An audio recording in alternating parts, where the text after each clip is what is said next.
Sam 101 TV on YouTube. Don't forget, sir, you will subscribe to the channel, you will like, and you also share your comment on the video. Now, the Akobane say, a Ghanaian music producer, ufele no pa, in the Dindi Kaywa, highly spiritual music CEO. Highly spiritual music CEO. Okopio Hits FM.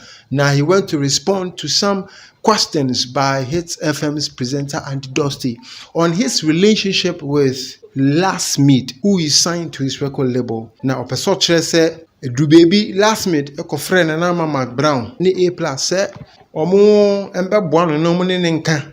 Na say onja or no. Senebeya, he can move out of their label and do his own thing. Now, in their meeting, Nana Mark Brown got to understand certain things. And on the A plus, and when you had that kind of understanding, their mindsets and their perception changed about Lasmid. I won't waste much of your time. Listen to the audio. And your interview are exclusively in someone who won. We monitored and we have it here. So here we are. Subscribe to this channel. Now, Yengru will bring you more related stories. Knew the potential he had. And so I called him and I said, listen, it's tough. And I've done this over and over. But what I want to do, because you see, the fact that I'm the owner of a company doesn't mean I run everything. I have people who say no, yes. So what I'm going to do with you is that let's start pushing your stuff. I will personally put in an investment. Let's start pushing it. Let's get you somewhere. At least when you have a hit song, nobody will complain. None of the artists will say, why are you focusing on him? He's not part of it again and all that. And so then we can sign an official contract so we can move from there. He was excited. Like I mentioned, Jacob was present. He was excited about it. And then we started working, pushing money, resources. There were times I would bother the DJs, personally move songs around just to push the songs. Started with first song, second song, third song, fourth song, Friday night, boom, it was everywhere. And so now back to the drawing board. Okay, so now everybody was excited. Drew, Jeezy, now the guys. So let's now put him on the label and move. He was even Charlie Papa, the contract, let's sign and move on. I said, no, take your time. Go through the contract. He was excited. He was rather asking you. He kept asking, when should we sign the contract? So could it be that you delayed it? No, I gave him a contract to go through the contract. Don't just sign. I mean, and I say this to every artist. Don't just take a contract and sign. Go through it. Let a lawyer go through the contract and check every space, because there are some clauses. If you use your normal English, you may fail. All right? He understands better than a word. So go through it. Let a lawyer check for you. So we started the journey. So I thought it was going to maybe take 2, 3 weeks, 4 weeks. First 3 months, we are waiting for contract to be signed. You ask him, he says, we are still looking into it. I said, no problem. We will not stop working. We kept waiting 6 months. Okay. Then he started bringing some few things out he thought we could do for him.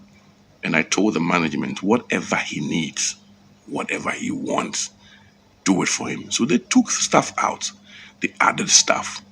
He wanted his own YouTube space, YouTube account. Whatever he wanted, I said, do it. And they did everything. So ready to sign. I called him one day.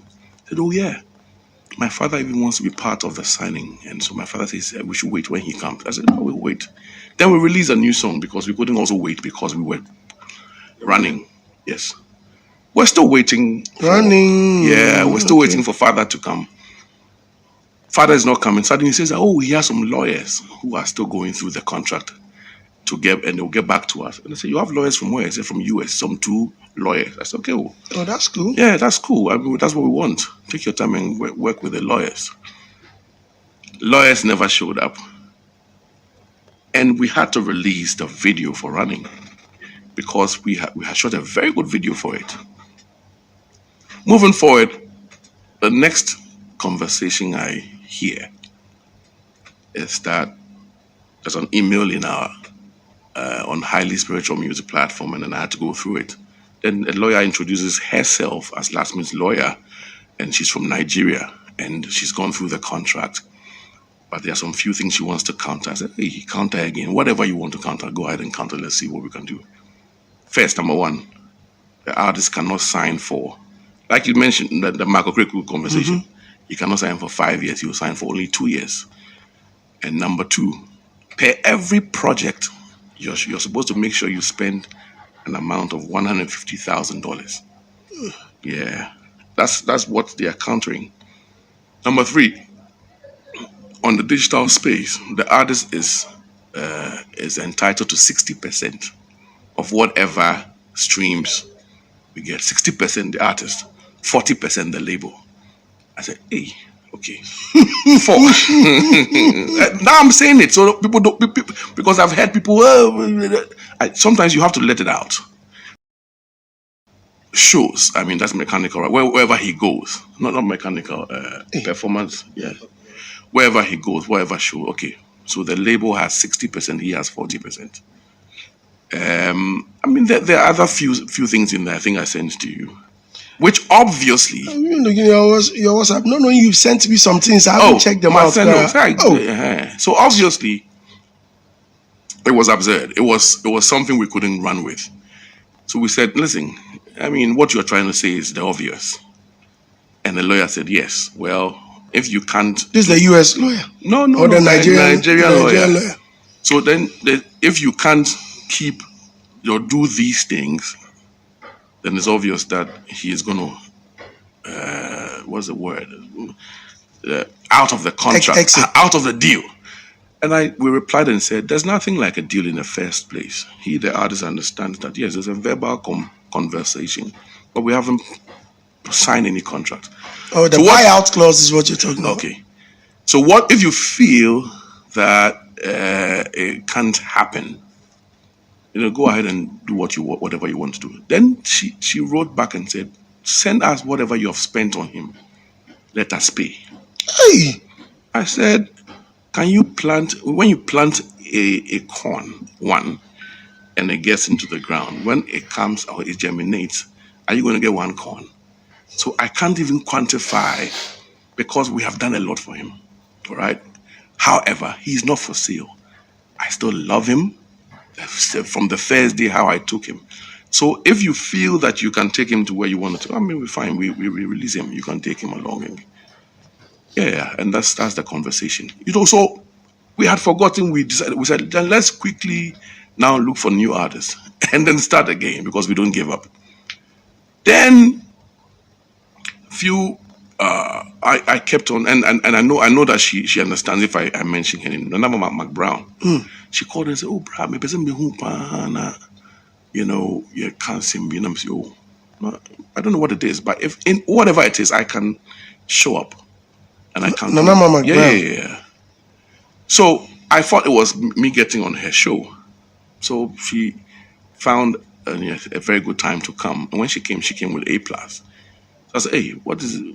So they entered the studio first, and then they sat down. And I was so happy because I love Nanama to the core.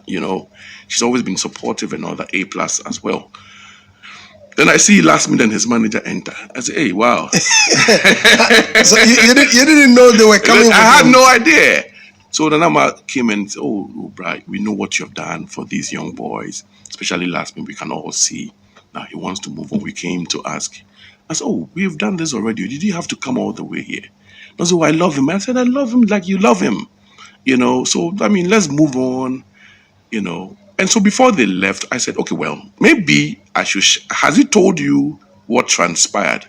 Otherwise, the conversation looks like he wants to move on and you don't want him to move on. That conversation where when he goes, then I'll pick a phone and call all the people I know, hey, I will never do that. I've never done that before. I will never do that. So Nama said, okay, let me hear you. And I narrated this to Nanama. And Nama said, hey, I'm very surprised because I was not expecting this. So she said, listen, I can't do anything about this. So we virtually changed the conversation. And then but A+, he gave it to him. He blasted him. He said, listen, if there's a path you want to take. And they asked him again, do you still want to go? His head was bowed down. Obviously, saying that yes, that's what I want to do. All right, yeah, and then okay, yeah. So media, I'd let go, and every time I pray for him because he is my seed, and I want him to grow. Then his manager says, he's giving vote of thanks. I want to, I want to. I know where God is the end of grow.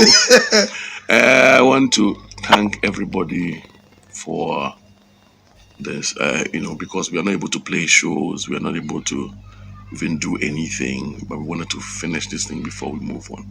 So when he said you're unable to play shows, A Plus was like, now, and you know how to Kokobo show, no?